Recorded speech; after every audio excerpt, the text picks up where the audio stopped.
Bon lundi à tous et bienvenue dans les brefs de l'écho.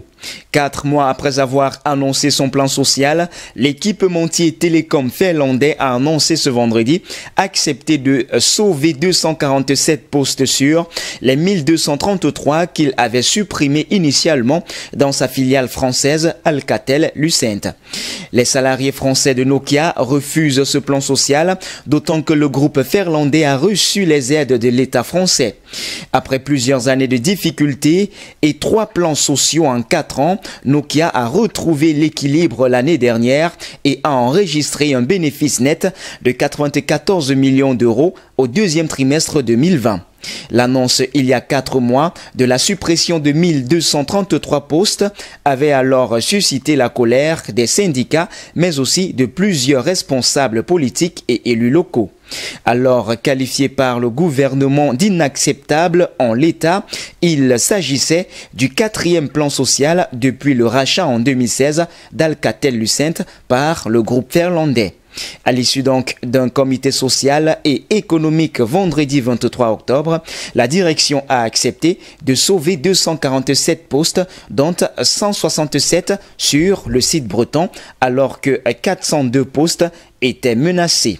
Sur le site d'Île-de-France, seulement 83 emplois seront préservés et 713 autres doivent disparaître.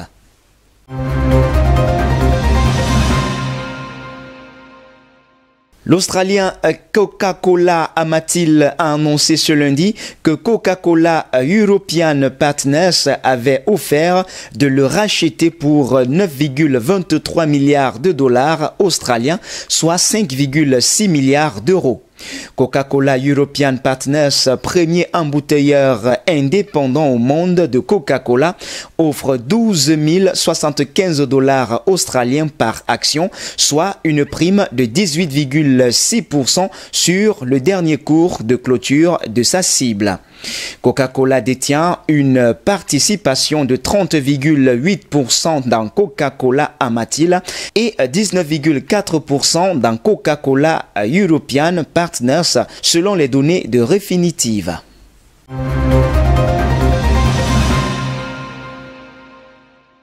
Et puis la bourse de Tokyo a fini pratiquement inchangée ce lundi alors que les investisseurs sont sur leur garde à l'approche d'une série de publications de résultats d'entreprises et que la résurgence des cas de contamination au coronavirus dans le monde pèse également.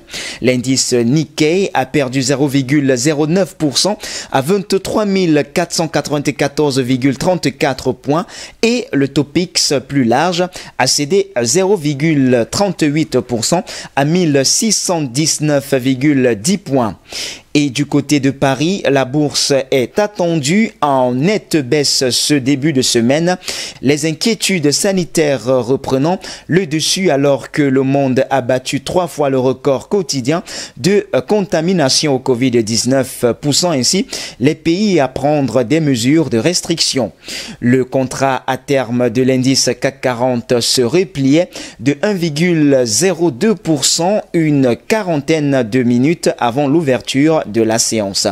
Vendredi, sa nette hausse de 1,20% avait permis de limiter les pertes sur la semaine à 0,53% à 4 909,64 points.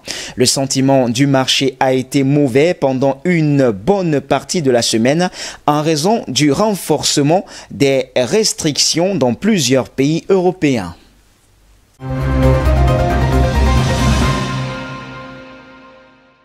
Principaux changements de recommandations et ou l'objectif de cours enregistré ce lundi à Paris.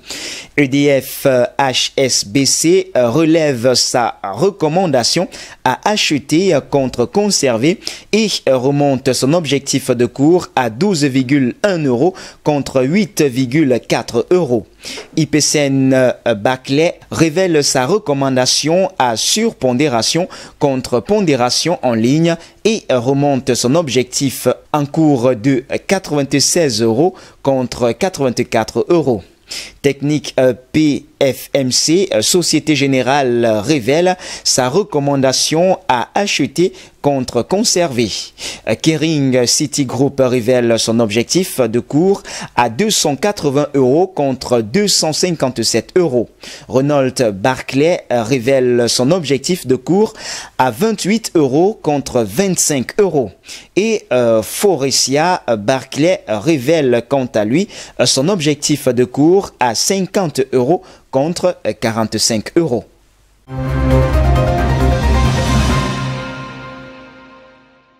Le loueur de voitures en difficulté, Europcar Mobile Group, a fait état ce lundi d'un chiffre d'affaires trimestriel divisé de moitié et a dit ne plus pouvoir formuler d'objectifs financiers annuels.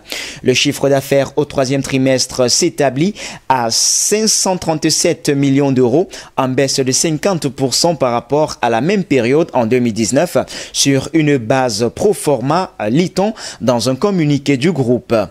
Le corporate EBITDA ajuste positif IFRS 16 a chuté pour sa part à 54 millions d'euros contre 247 millions d'euros un an plus tôt.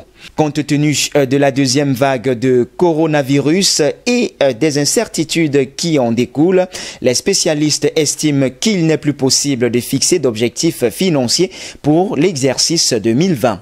La dette nette corporate s'élève à 1,322 milliards d'euros au 30 septembre 2020.